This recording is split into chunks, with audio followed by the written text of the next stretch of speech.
Este, Hola, ¿qué tal a todos? Yo soy Yamir Eduardo y bueno, en este video les voy a tratar de hablar un poco sobre la lógica de control y los variadores de frecuencia, que está relacionado a la materia de máquinas eléctricas.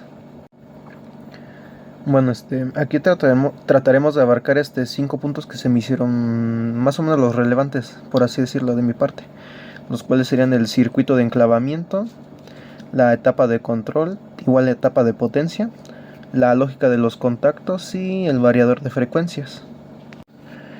Bueno, para empezar con el primer punto, como ya lo habíamos mencionado, el primer concepto sería el circuito de enclavamiento. Bueno, traten de imaginar que al presionar un botón de arranque, la máquina siga funcionando al momento de dejar de presionarlo. Ustedes se preguntarán cómo es que lo sigue haciendo sin usar un microcontrolador. Esto se le denomina como la memoria de hardware, lo cual aquí el circuito de enclavamiento utiliza relevadores y contactos que al ser pulsados por un botón, la bobina es energizada y cierra un contacto auxiliar que está en paralelo con el botón, lo cual ocasiona que aunque soltemos el botón o el pulsador, la corriente siempre se encuentra en ese nuevo camino y el circuito se autorretiene, lo cual esto es la base universal para que cualquier circuito arranque seguro y el flujo de corriente no se interrumpa. Bueno, para que el enclavamiento sea seguro y no corra ningún riesgo de errores o fallas, debemos separar las tareas del sistema. Aquí primeramente entraría la etapa del control, la cual sería básicamente el cerebro que generaría todas las operaciones de acuerdo al circuito que armemos y lo que nosotros requeramos, el cual funciona manejando bajos voltajes y corrientes pequeñas. Por ejemplo, podrían ser 24 volts de corriente continua a 110 de alterna, lo cual se establecería en esta parte. Lo cual en esta etapa es donde el operador interactúa con los botones sensores de límite y es de donde se energizan las bobinas de los relevadores. Su propósito es procesar las decisiones y la lógica sin exponer al usuario a la electricidad peligrosa y que corra algún riesgo de electrocutarse. Bien, si la etapa del control dijimos que era el cerebro, ahora pensemos que la etapa de potencia vendría siendo el músculo. Aquí en esta parte de los circuitos está aislada estrictamente del control y es la encargada de manejar las corrientes pesadas de voltaje, los cuales vendrían siendo 220 a 440 volts o hasta más.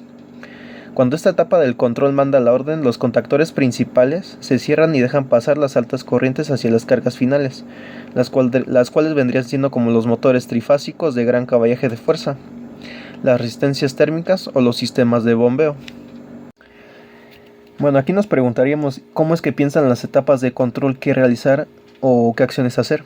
Aquí es donde entraría la lógica de los contactos, donde estos componentes físicos se dividen en dos estados de reposo, los cuales vendrían siendo los normalmente abiertos, que se denominan como NO o NA, los cuales actúan como puentes levantados que no dejan pasar la corriente hasta que estos son presionados o actuados, y los normalmente cerrados, que se denominan como NC, los cuales permiten el flujo por defecto hasta que estos igualmente son interrumpidos o actuados. Bien, aquí también entraría otra parte importante, que al conectarlos en serie creamos la lógica de tipo AND o tipo Y, las cuales son obligatorias para los botones de paro de emergencia. Y al momento de conectarlos en paralelo creamos las lógicas tipo OR o O, las cuales son las que nos permiten hacer las retenciones o arranques desde múltiples estaciones. Bueno, finalmente, cuando la lógica básica de encender y apagar de golpe no es suficiente en los motores, aquí es donde entraría el variador de frecuencias. Por lo general, un motor de corriente alterna siempre girará a una velocidad fija según la red eléctrica que se le llega a dar de alimentación. Un variador soluciona esto rectificando la corriente alterna en continua y luego la reconstituye electrónicamente a la medida exacta del motor. Digamos que al momento de modificar la frecuencia y el voltaje, lograremos cosas como arranques suaves con rampas de aceleración que protegen la mecánica, el control milimétrico de la velocidad para los procesos y un ahorro excepcional en el consumo de la energía eléctrica. También un ejemplo podría ser establecerle tiempo de encendido y de paro, por así decirlo. Un ejemplo sería ponerle que al momento de encenderlo, de 0 a 10 segundos, alcance su velocidad máxima y que después de otros 10 segundos este alcances, bueno, se detenga finalmente, pero eso no ocurrirá digamos que de golpe, va a ir conforme al tiempo vaya transcurriendo.